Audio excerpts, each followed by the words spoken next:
Hi అండి. Welcome back to శాంతి అందరి వంటలు. నేను మీ శాంతిని. ఈరోజు నేను చూపించే రెసిపీ అయితే క్యాబేజీ పచ్చిశనగపప్పు కర్రీ అండి. చాలా టేస్టీగా అయితే ఉంటుంది. రైస్లోకైనా చపాతీల్లోకైనా క్విక్గా అయితే తీసేసుకోవచ్చు. మరి సింపుల్గా ఎలా చేయాలో ఒకసారి అయితే చూసేద్దాం. ఒక బౌల్లోకి అలాగే హాఫ్ కప్పు శనగపప్పుని తీసుకుని వాటర్ అయితే పోసుకుని ఒక 10 మినిట్స్ అయితే నానపెట్టేసుకోవాలి. మీడియం సైజ్ క్యాబేజీని అయితే తీసుకుని ఇలా 2 పీసులుగా అయితే కట్ చేసుకోవాలి.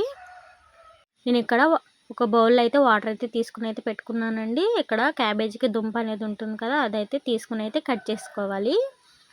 ఇలా బారుగా కట్ చేసుకుని చిన్న చిన్న ముక్కల్లాగా అయితే కట్ చేసుకోవాలండి. మనం ఎంత చిన్న ముక్కలుగా కట్ చేసుకుంటే కూర టేస్ట్ అనేది అంత బాగుంటుందండి. చక్కగా పెద్ద పెద్ద ముక్కలుగా తగులుతూ ఉంటే తినలేం కదా, అలాగే చిన్న చిన్న ముక్కలుగా అయితే కట్ చేసుకోవాలి. వీడియోలో చూపిస్తున్న విధంగా అయితే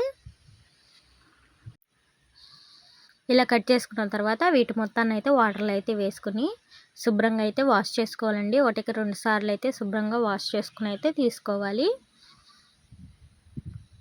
ఇలా వాష్ చేసుకుని పక్కన పెట్టుకున్న తర్వాత ఒక కడాయి అయితే పెట్టేసేసుకుని 2 టేబుల్ స్పూన్ల ఆయిల్ అయితే వేసుకోవాలి. ఆయిల్ అయితే వేడైంది కదా, దీనిలోకి కొంచెం జీలకర్ర అలాగే కొంచెం ఆవాలు వేసుకుని ఒకసారి అయితే ఫ్రై చేసుకున్నాము. దీనిలోకి సన్నగా కట్ చేసి పెట్టుకున్న ఆనియన్స్ పచ్చిమిర్చి ముక్కలను కూడా వేసుకుని ముక్క మగ్గేంత వరకు చక్కగా ఫ్రై చేసుకోవాలి. ఉల్లిపాయ ముక్క అనేది పచ్చివాసన పోయేంత వరకు వేయించుకున్న తర్వాత దీనిలోకి మీడియం సైజు పెద్ద 2 టమాటాలను అయితే ఇలా కట్ చేసుకుని అయితే వేసుకున్నానండి. ముక్క అనేది మగ్గాలన్నమాట. దీనిలోకి గుప్పెడు కరివేపాకును కూడా వేసుకుని ఒకసారి అయితే కలుపుకుందాము.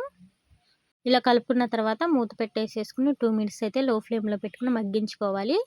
అప్పుడే టమాటో ముక్క అనేది సాఫ్ట్గా అయితే కుక్ అవుతుంది. వీడియోలో చూస్తున్నారు కదా, చక్కగా సాఫ్ట్గా అయితే అయింది కదా. దీనిలోకి కొంచెం అల్లం వెల్లుల్లి పేస్ట్ని అయితే వేసుకుని పచ్చివాసన పోయేంత వరకు వేయించుకుందాము. అల్లం వెల్లుల్లి పేస్ట్ నచ్చిన వాళ్ళు స్కిప్ చేసేయచ్చు అండి. అది వేసుకోవడం వల్ల కూర టేస్ట్ చాలా బాగుంటుంది. మనం కట్ చేసి పెట్టుకున్న క్యాబేజీ ముక్కలను కూడా మొత్తం అయితే వేసేసుకుందామండి. ఇలా వేసుకున్న తర్వాత ఒకసారి మొత్తం పోపులో మొత్తం కలిసే విధంగా ఒకసారి అయితే కలిపేసేసుకున్నాము. మొత్తం ఇలా ఒకసారి కలుపుకున్న తర్వాత నానబెట్టి తీసుకున్న పచ్చిశనగపప్పును కూడా వేసుకుని ఒకసారి అయితే కలిపేసేసుకున్నాము. వీడియోలో చూపిస్తున్న విధంగా ఒకసారి కలుపుకున్న తర్వాత లిడ్ పెట్టుకుని ఒక 5 మినిట్స్ అయితే లో ఫ్లేమ్లో పెట్టుకుని మగ్గించుకోవాలి. వీడియోలో చూస్తున్నారు కదా, చక్కగా ముక్క అనేది సాఫ్ట్గా కుక్ అయినట్టు కనిపిస్తుంది కదా, అలాగే కుక్ అవ్వాలి. లో ఫ్లేమ్లో పెట్టుకుని కుక్ చేసుకోవాలి. సరిపడా ఉప్పు అలాగే కొంచెం పసుపు వేసుకుని పచ్చివాసన పోయేంత వరకు ఒక 2 మినిట్స్ అయితే మగ్గించుకోవాలి. ఇలా కలుపుకున్నాక లిడ్ పెట్టేసేసుకుని ఒక 2 మినిట్స్ అయితే లో ఫ్లేమ్లో మగ్గించుకోవాలి.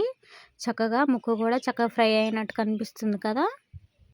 దీనిలోకి రుచికి సరిపడా కారం వేసుకుని ఒక 5 మినిట్స్ అయితే కలుపుకోవాలి. కర్రీ అనేది ఎంత ఫ్రై అయితే అంత టేస్ట్ వస్తుందండి. ఇలా పచ్చివాసన పోయింది కదా, దీనిలోకి కొంచెం కొత్తిమీర వేసుకుని గార్నిష్ చేసుకోవడమే, అంతేనండి. మరి ఎంత సింపుల్ టేస్టీ అయిన క్యాబేజీ పచ్చిశనగపప్పు కర్రీ అయితే రెడీ అవుతుంది.